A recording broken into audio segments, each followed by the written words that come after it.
Hey up. So we're checking out a bit of a classic this episode, a film that doesn't really need too much of an introduction, I'm sure. I think the regular people who check out my channel will have definitely seen this film at some point. We're taking a look at The Driller Killer. This is a 1979 slasher film with comedic elements, directed by, written by, edited by, and starring Abel Ferrara. I'm surprised Abel Ferrara hasn't come up on this channel before, to be honest. He has quite a big and well-liked body of work. He definitely has a cult following. Some of my favourites being Bad Lieutenant, The Addiction, and Pasolini, just to name a few. This being his directorial debut, so what better place to start than right at the beginning, I guess. There's not any named actors really in this, outside of Abel Ferrara. Now he's our lead, and he's going under Jimmy Lane, I believe he's called. But yeah, I think most of the people in this, he just sort of picked up in various strip joints. And that's not a joke either. Definitely one of the lead girls in this is someone who we found working in a local strip joint and got her involved. It's the only film she ever did as well. And to be honest, she's not too bad in this, really. She's not too bad. So this was a Section 1 video nasty, a big notorious film at the time, and it's sometimes lumped up there with some of the bigger shock films of the era, like Texas Chainsaw Massacre and Last House on the Left. Now I've seen this a few times. I owned it on VHS as a kid, and later swapped it out for this exact DVD that I got from Poundland back in the day, but I haven't seen it in a very, very long time. Must be way over 10 years now that I haven't seen this. So let's see if it's earned its notoriety, shall we? Let's see if it holds up in any way.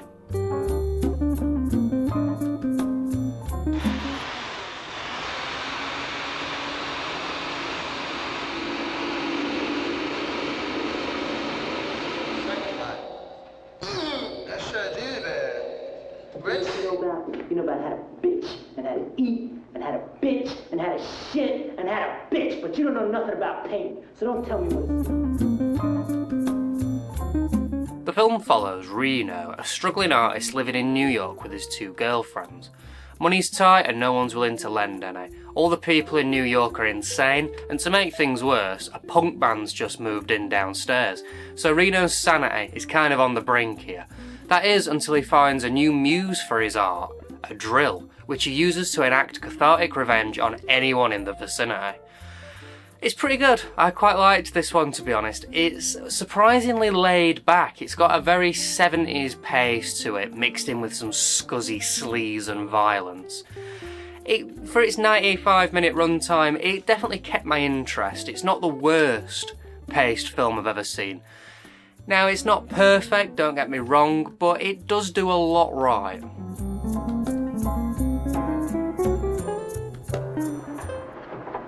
What?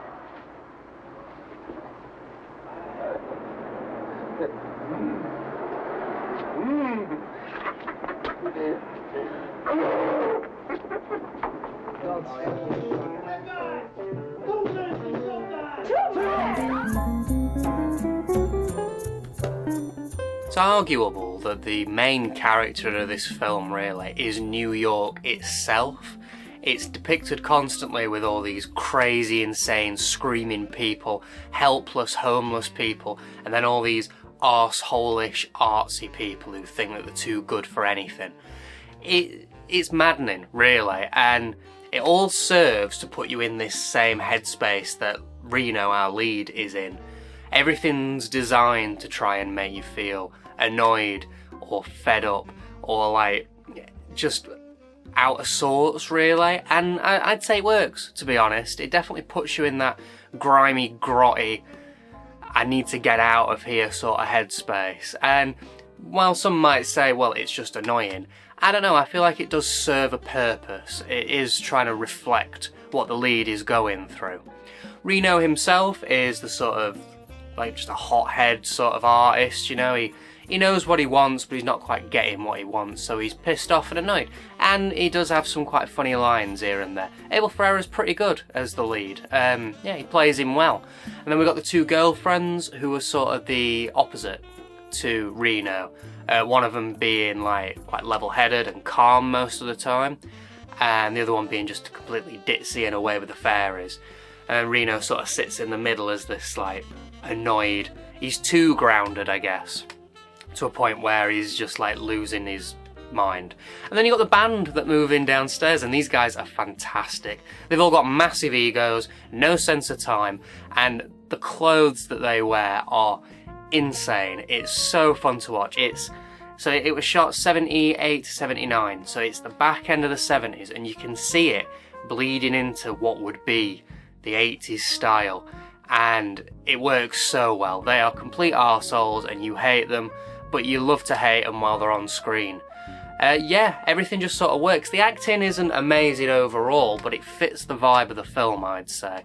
It feels low budget, sure, but not in an off-putting and annoying sort of way, just in a, yeah, it's a low budget film, people are trying the best, and every now and then you get a funny line here and there, so I think it works, to be honest. I think it's good. The gore is pretty decent. It's not as gory as you might imagine, but the gore that we do get is generally quite effective. There are some scenes that really stand out. Obviously the famous drill in the head scene is fantastic. And then you've got like the rabbit scene always sticks in my mind, and the bit at the bus stop. There's some good moments. Yeah, it's not a complete bloodbath. It's more of a psychological thriller, to be honest, than like a out-and-out slasher film. But it works what we get, and we get some sleaze in here as well, some lesbian shower scenes, a bit of nudity and stuff. Again, it's not in your face, it's not the most of the film, but we do get some, and it all adds to this sleazy vibe of the film, which works because it is trying to make New York look sleazy and disgusting, and it works. It's okay how it's put together. Some bits feel a little rushed, some angles are a bit funny, and some things are just sort of slapped together, it feels like. But on the opposite side, we do get some really nice artistic moments, some really nice use of colour, some cool editing, some really good camera angles here and there. You can see Abel Ferrara's sort of artistic vision shining through, but maybe it was a little rushed, a little like hurried along just to get the thing finished. First film and all that as well, learning curve, but you can see what it'd become. The music as well, I really want to mention, is fantastic. It's constantly shifting genres, and it's trying to be as maddening, I think, as possible. Again, we're in that same headspace as Reno is. We're pissed off, everything's annoying, and everything's drilling into us heads, you know. And yeah, we just get constantly different genres, and it just builds this like cacophony of noise. Really quite good and effective.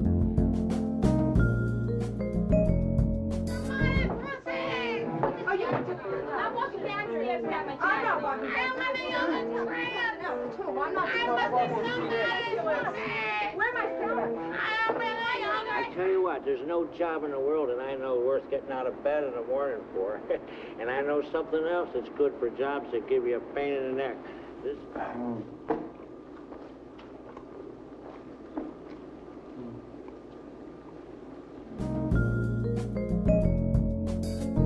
As I mentioned earlier, this is a Section 1 video nasty, meaning that it got the harshest punishment and was just outright banned in the UK. It also has been cited as being the catalyst for the whole video nasty movement, really. And it is violent, sure, but by today's standards, it's very, very tame, to be completely honest. When Netflix is popping up Terrifier, and like, I have family members who aren't really like into the gore films or anything. They've sat and watched all 3 Terrifier films on Netflix, and just like on a Saturday afternoon, and they've gone, yeah, they were good. Like, gore has changed in the public perception so much over the past like 5 years, I'd say. Definitely over the past 10 years. I remember this film being notorious when I was a teenager. Everyone was like, Driller Killer, oh, I had it on VHS in like early 2000s. People were like, oh, should you have that? Apparently that's really fucked up, that film, you can't be watching that. And it's not even that extreme, to be honest. For the time, sure. But nowadays, looking at it with a modern sensibility, it's pretty tame. It's pretty tame, to be honest. So why was it banned then? So what made this be the one to start the video nasty movement off? Why did this kick it all off? Well, apparently it's down to the promotional material. So this advertised itself with just a very close-up screenshot of the guy getting drilled in the head. That was it. That was the famous shot, the guy drilling the head, and it was on posters, it was on VHSs, it was printed in magazines, and apparently a lot of the people who called for this film to be banned hadn't actually watched the film. They'd just seen all this promotional material and gone, we can't be having that, that's fucked up, we can't be having that, people are getting drilled in the head over here. And yeah, again though, it's different times, so maybe in the 70s this would have been quite extreme, but it's much tamer than you'd imagine with this, to be honest. So this was banned in the UK until 1999, which is crazy, it's crazy. And then it was released with a few cuts, and then in 2002, it wasn't too many cuts by the way, it was only like a minute were missing or something overall, seconds were trimmed. And then in 2002, this version included, it's fully uncut. It's a fully uncut version of the film. But yeah, I can't believe it was banned so late, because I must have got it on VHS in like 2003, 2004, maybe 2005, and I got the DVD probably like 2006, 2007.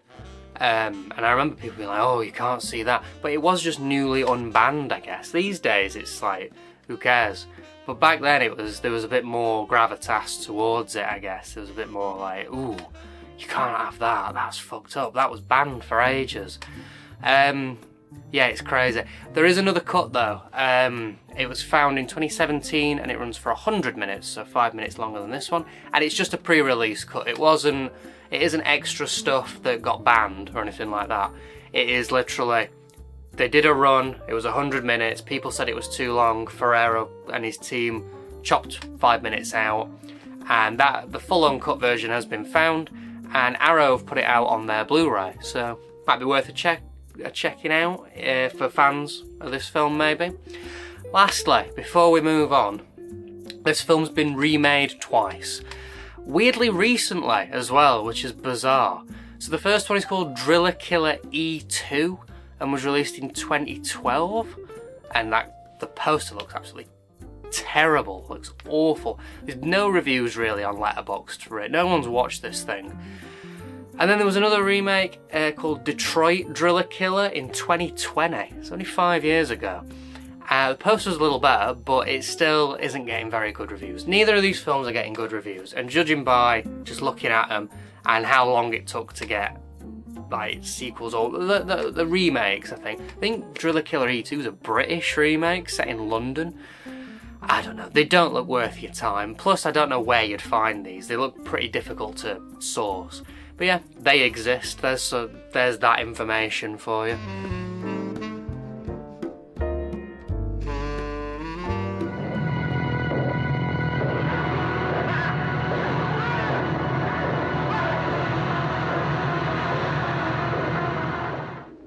Electric lips,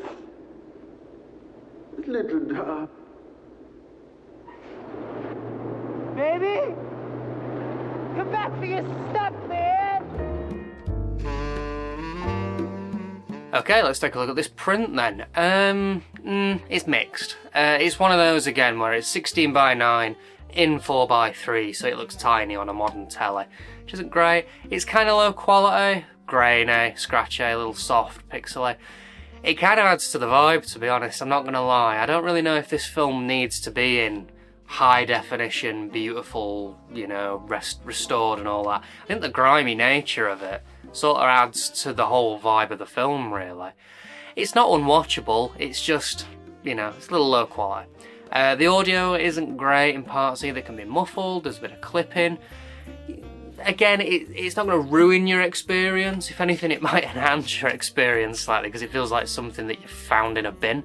But it's not the best, it's not the best. Mixed bag, I'd say. And on the disc, we get chapter select, a trailer for the film, we get a Ferrara filmography that goes all the way up to 1999, and he's done much more since then, so it's like half a filmography. And we get a commentary track from Ferrara himself, going through the film and chatting about it. Apparently, he's a bit of a character, especially in commentary tracks. So it might be worth listening to. I might actually have to give it a listen. Apparently there's some funny moments in it where he's just sort of ripping into it, just taking the piss out of his own film. Probably worth a watch. So, yeah. Not too bad, to be honest. I'd say that it's just slightly above the sort of standard that we get with Hard Gore releases. Okay, time for the case. It's missing the iconic Gore cover, which is a bit of a shame, to be honest. I don't mind this one really though, it's striking and it retains the genius use of the drill in the title. Absolutely love that. The information on the back's pretty good too. You know, it sells the film well and it uses the history instead of just hyperbole, which is quite nice. The inclusion of other Ferrara films is quite nice too. Yeah, not bad at all. Weirdly though, this case doesn't include a runtime at all. I always find that really annoying. Just tell me how long the thing's going to be. Sometimes that is how I choose a film in an evening. I check to see how long it is, 2 hours, maybe a bit too long. 85 minutes, perfect, I'll watch that. Yeah, annoying that that's not included. Overall though, the case isn't too bad really. This is another ILC release, and lastly, it came with another Poundland leaflet.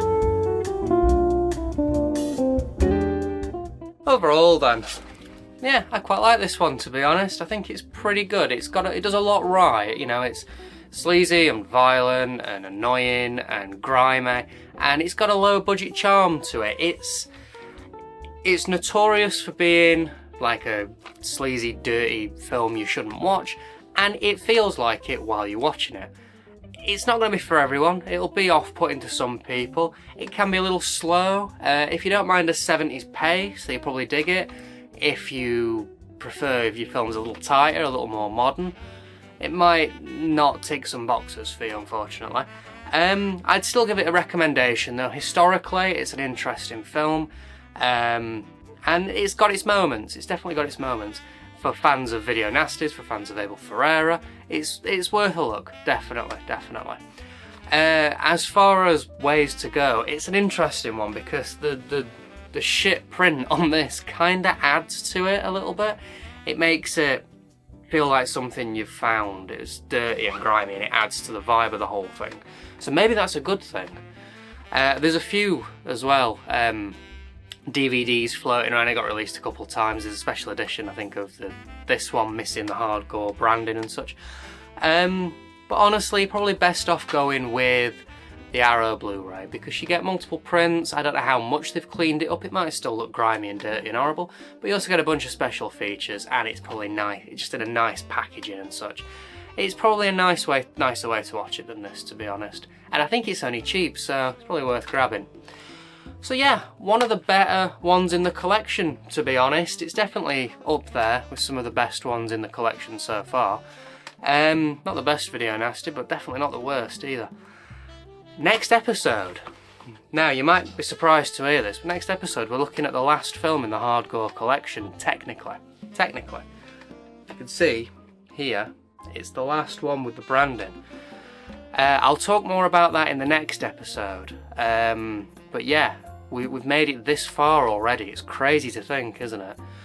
So what are we in for with this last episode? Well, looks like another Hellraiser knockoff. I don't know how much it is actually a Hellraiser knockoff or how much they're just using it for the branding. I don't know.